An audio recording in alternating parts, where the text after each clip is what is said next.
it's really interesting because I'm sure you've heard about like that text message stream of, all the Bay Area super VCs and investors. And it's like a coordinated Twitter attack on a bank. But, like this is the world we live in. Technology moves fast. Mm-hmm. You would think that they would have had systems and processes in place to kind of not take so much duration risk, at least for one. But Right. Well, that goes back to, for Silicon Valley Bank, that goes back to, did they have proper oversight and proper risk control? And my understanding is they did not. Now, if you take a look at some of the other financial institutions that are at risk right now, I think, there's a lot of people that are, throwing things around about First Republic Bank. It's my understanding that they are a traditional bank and they're like responsible to whatever degree. Yeah. And I think situationally, they are just physically too close to the situation. And so they could have been the next one to fall. I have a story about the interest rates and what happened in the GFC.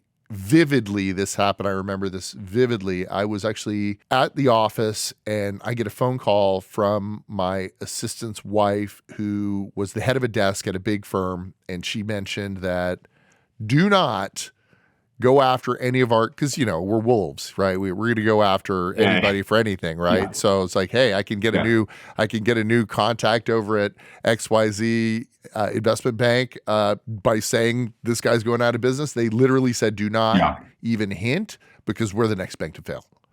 So it was like standing up and it can happen at any time. You want to try to avoid that, especially when communication throughout the internet it's a little more efficient than it used to be. Yeah. I mean, I guess that you've been at this a little bit longer than me. So maybe what would you say is like some of the big changes you've noticed from living through a variety of, ups and downs over your career? What has changed, I guess, in how people approach markets, invest, the psychology, like? So when I first started and cut my teeth, I want to take that back. Not when I first started. When I was on the phone side, I had an excellent experience in education, but still didn't really know what was going on because I didn't have money of my own. I'd never. Experience is what you get when you don't get what you want. And I didn't have any experience at the time. I have plenty now. I have plenty of experience now. I want to say pre 2000, we had interest rates moving all over the place. They cut by a quarter of a point, or they raised by a quarter of a point, or half a point, for heaven forbid, 3/4 of a point. And that was when the money supply was substantially lower than it is now, right? Oh, yeah.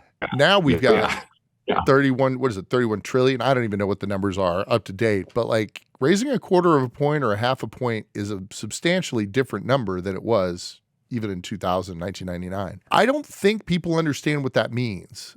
We have a mutual friend that I asked him right when this all started to happen. I was like, you're trading institutionally. What are you thinking? The answer was, I graduated around 2008. It's been quantitative easing, QE's infinity since I got out of college. I truly believe that people just don't know what this means. I feel like it's just been such a gambler's mentality that people just expect a 20%, 30% return over time and buy the dip. That's all anyone's ever seen since anybody has been investing in the past 20 years. And I think the chickens are going to come home to roost. I'm trying not to be negative because I know how bad it can be, but I'm worried. Thanks for watching.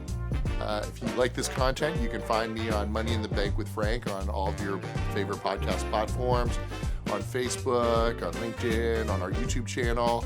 Look forward to bringing you more content like this in the future. Thanks.